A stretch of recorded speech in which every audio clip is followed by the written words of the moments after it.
Hello, welcome back to my channel. Today's video is kind of short and sweet. It was this idea that kind of occurred to me at work today and I just thought I would share it.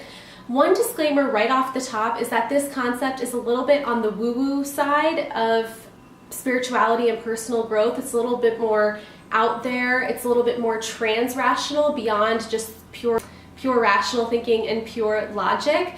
So if you're not really a woo-woo person, you probably will not resonate so much with this, and that is totally okay. But if you are into trans-rational woo-woo stuff and you like new age spirituality, there's a good chance this might resonate with you. One of my favorite podcasters several months ago had on a guest on her podcast, and this woman is essentially an expert on all things related to the moon, and she's built an entire business and career off of the service of helping women and coaching women on how to live their lives more in accordance with the rhythm of the moon. A lot of us think of the phases of the moon as basically the new moon and the full moon, but there's actually 8 distinct phases. And what I learned from this person on this podcast is that each phase is correlated with more masculine or feminine energy, and the phases alternate. So you have a masculine phase and then a feminine phase, and you have 4 rounds of that to make up 8 total phases of the moon. Super intrigued because I'm always looking for different ways to live a better life and bring more joy to my life and more ease and flow and fulfillment. So this definitely caught me at the right time on my path, and I was very intrigued. And she was saying that during the masculine phases, just like the name sounds, we have to lean in more, versus in the feminine phases, we have to lean back more. So masculine is more like leaning in, it's more action oriented, versus feminine is leaning back, it's more passive, and it's more oriented towards receptivity and surrender.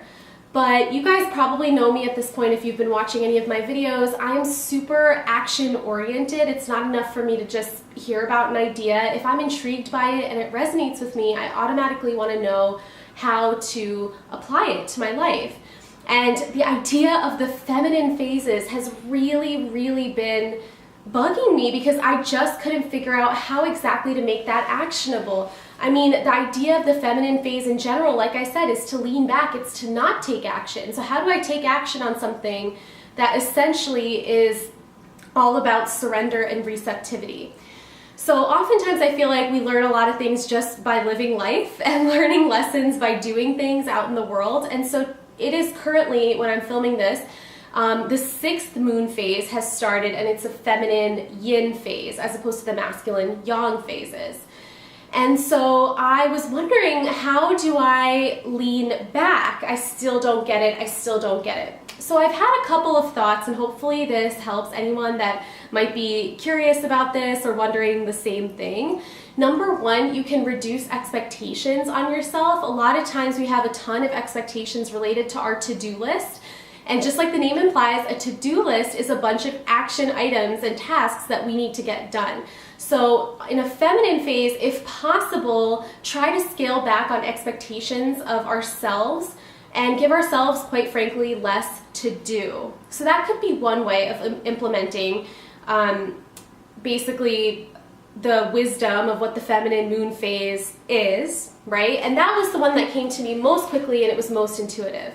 The problem was, I was thinking, what happens on the days that you can't lessen your to-do list for a variety of reasons? Like, we all have very real responsibilities, and they're tied to timelines, and you can't necessarily lean back all the time when you want to. So this was the idea that I wanted to get across in this video. Equally as important, if not more important, than reducing expectations on ourselves can be reducing judgment of ourselves when we compare what we would like to get done with what we've actually done. So today it was interesting because I was actually a little less hard on myself for not being able to get as much done at work as I had wanted to initially. I was actually kinder to myself. I showed myself more compassion. That has not been my MO my entire life. I am my worst critic and inner bully, and it's something I've really diligently worked on improving over the years of being into personal development. It's leaning more into self-love and less into self-loathing and self-criticism.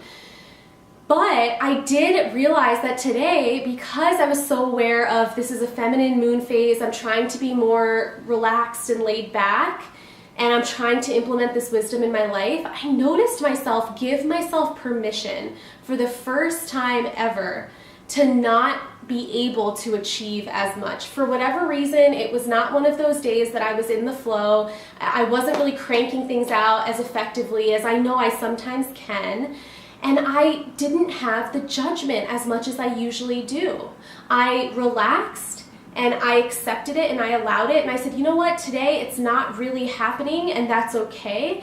And by the way, it's pretty perfect because it's a feminine moon phase, it's a yin phase, and I'm supposed to be taking it more easy anyway. I'm just gonna relax and not, berate myself for not showing up full cylinders today. So, that is just something I really thought was interesting and I wanted to share. It's sometimes not even about lessening our to-do list, because oftentimes we can't. There's still things we need to get done. But you can take a softened stance towards your to-do list in your head. It's about how you perceive not only how much you need to do, but how much you are getting done. If you're anything like me and you've been criticizing yourself, take this as an invitation. Even if you don't care about the moon at all, you can relax into your life and get more into the flow by just accepting that you're not going to be running on full cylinders all the time. It's just not possible. The ebb and flow is part of the rhythm of life, and this is a very tangible way I've been able to understand and embrace that concept in my life, because we always hear that there's ups and there's downs. There's ebb and flows, there's good days and bad days, but oftentimes there's still that ego's chokehold of judgment when we can't show up the way we want to. And all I'm saying is we can let that judgment release a little bit and relax. And letting go of the expectations a little bit and loosening the judgment a little bit is probably the most tangible way that I've found to incorporate this wisdom into my life, and it's also my favorite. Because what I ended up noticing is that I ended up being able to get back into work more easily because I wasn't beating myself up for not doing the work during my downtimes. So normally I get very preoccupied and I beat myself up, and it makes it harder to start working again.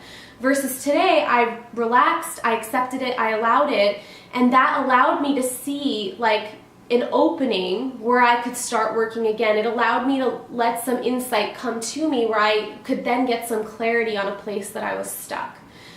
So like I said, it really, ironically, by accepting that I wasn't in the flow, I got back into flow faster. I hope this served you. Thank you as always for spending a few minutes with me here today, and I'll see you again in my next video. Bye.